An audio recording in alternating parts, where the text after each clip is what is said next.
क्यों झारखंड में राज्यसभा चुनाव उस फिल्म की तरह होता जा रहा है जिसमें थ्रिल है, सस्पेंस है और रोमांच है। वार पलटवार तो है ही, और ऐसा कि नहले पे दहला। साथियों, अभी अभी तो बशीर बद्र गुजरे हैं, उर्दू के नामवर शायर। उनका शेर है, कोई हाथ भी ना मिलाएगा जो गले मिलोगे तपाक से। कोई हाथ भी ना मिलाएगा जो गले मिलोगे तपाक से। यह नए मिजाज का शहर है, ज़रा फासले से मिला करो। जी साथियों, सियासत का मैदान भी ऐसा ही है, उबड़ खाबड़ पर विस्तृत शहर है। यह ऐसे ही डगर है जहाँ कांटे भी हैं तो गुलाब भी, हार भी हैं तो गुल भी।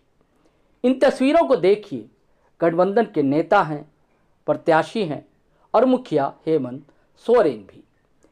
जेएमएम के बैजनाथ राम हैं तो कांग्रेस के प्रणव झा।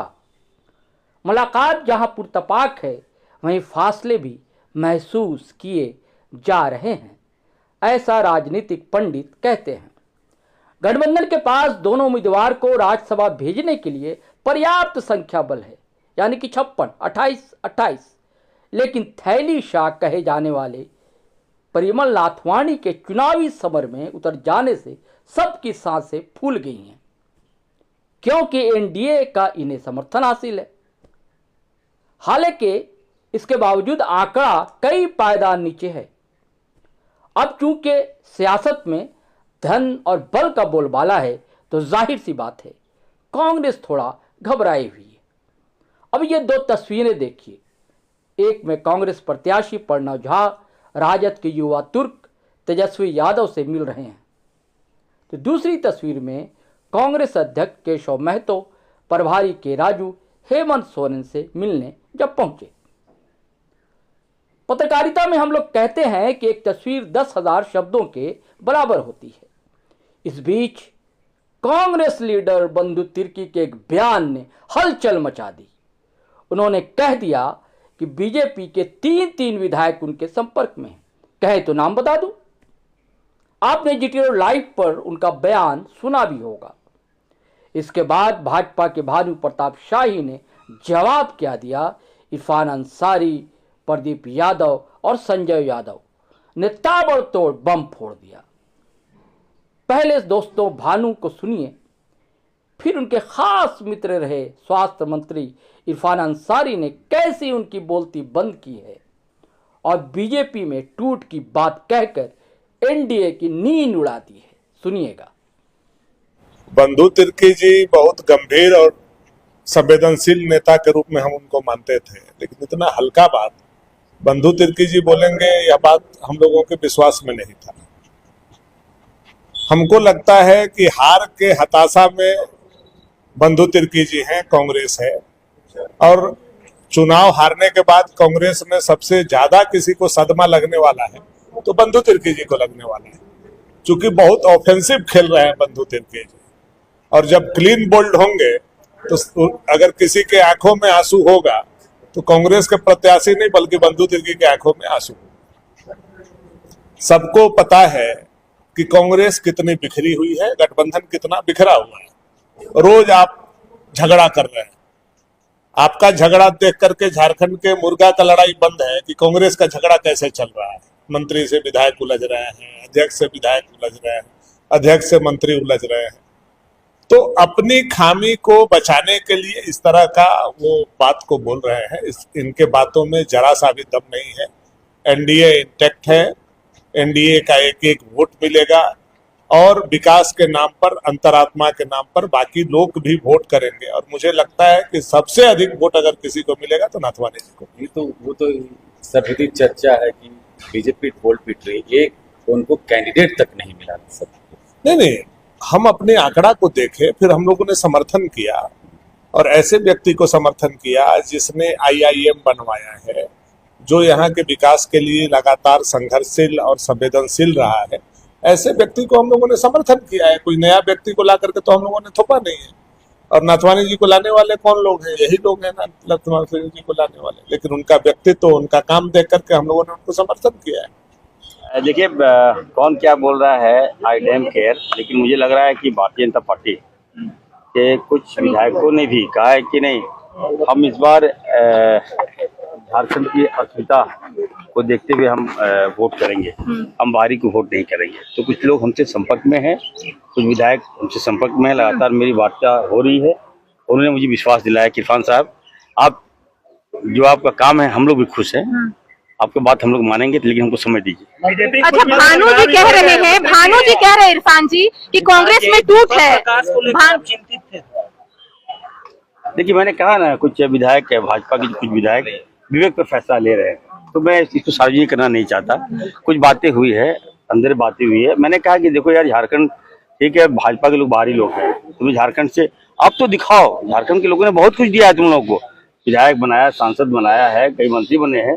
तो झारखंड की अस्मिता का सवाल है, झारखंड की मान मर्यादा का सवाल है। तो कुछ विधायकों ने मुझसे कहा कि सर इरफान साहब आप बिल्कुल सही बोल रहे हैं, हम लोग आपकी बात पर विचार करेंगे। अच्छा, भानु जी कह रहे हैं कि कांग्रेस में टूट है। देखिए कुछ लोग मेरे नाम से अपना टीआरपी बढ़ाते हैं, फॉलोअर बढ़ा रहे हैं, अनाप शनाप बोलकर सोचता है कि हम लाइमलाइट में आ जाएं, लेकिन मैं बार बार बोल रहा हूँ कि अपना गड्ढा खोद रहा है। अगर मैं कह दूंगा जिंदगी में विधायक नहीं बनेगा वो, तो ये बात होना चाहिए। कम से कम अपना करियर तो देखो यार, क्या बात करो, कितना हो गया, माइलेज लेना हो गया, अब लोग जान गया तुमको कि कौन है भानु। हमारे लोग भी जान गए, कोई लोग भानु बोलता है, कोई भालू बोलता है, तो हम क्या करें उसमें? तो बोलता है लोग बोलता है, आप क्या बोलते हैं? मैं भानु जी बोलता हूँ। हम तो रिस्पेक्ट करते हैं, हमारा भाई है वो। लेकिन मैं उनसे जरूर कहूंगा कि देखिए, आप भी मंत्री रहे हैं, आप भी विधानसभा के आप सदस्य के रूप में आप भी अपनी सेवा दी है, तो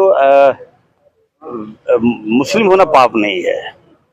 राज्य में दूसरी सबसे बड़ी आबादी हमारी है, जिसे हम गुरु शिबू सोरेन जी ने राज लिया, मेरे पिताजी फुरकान साहब ने राज लिया, और तुम लोग बाहर से आए हो। एक तो तुम झारखंडी नहीं हो, अब कहाँ से, अगर उनका खतियानी निकालेगा तो कहाँ लगता है यूएस से आए होंगे लोग। कह रहे हैं आप लोगों के उम्मीदवार भी तो बाहरी है। मैं ये कह रहा हूँ, झारखंड में अगर आप आ रहे हैं, खा रहे हैं, पी रहे हैं, तो कम से कम अच्छा बोलिए, मीठा बोलिए, झारखंडी भाषा बोलिए। तो कह रहे कांग्रेस के जो उम्मीदवार है वो भी तो बाहरी है। सबसे ज्यादा तुम्हें क्यों बोल रहा है यार वो?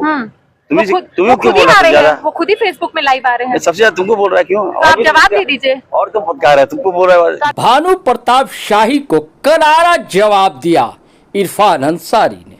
हालांकि मित्रवत हैं उनके रिश्ते आपस में, जब दोस्ताना होता है तो ऐसी भाषा का इस्तेमाल लोग किया करते हैं। इरफान अंसारी ने जो कहा आपने सुना, लेकिन सोचने पर विवश करता है। जो बात कहती बंधु तिर्की से आगे बढ़कर उन्होंने जो कहा, अब क्या जवाब होगा भानु प्रताप शाही के बाद?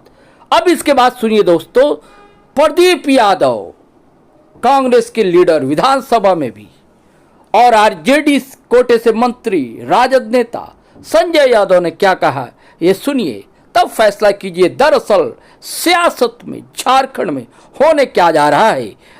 लेकिन साथियों, इससे पहले आपने हमारा चैनल सब्सक्राइब नहीं किया तो कर लीजिए, फेसबुक पर देख रहे हैं पेज फॉलो कर लीजिए, और धड़ाधड़ खटाखट शेयर कीजिए, लाइक कीजिए, कमेंट कीजिए।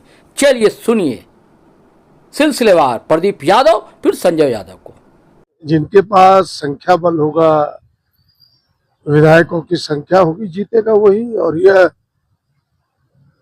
56 विधायक हमारे पास है नहीं, इंडिया गठबंधन के पास है।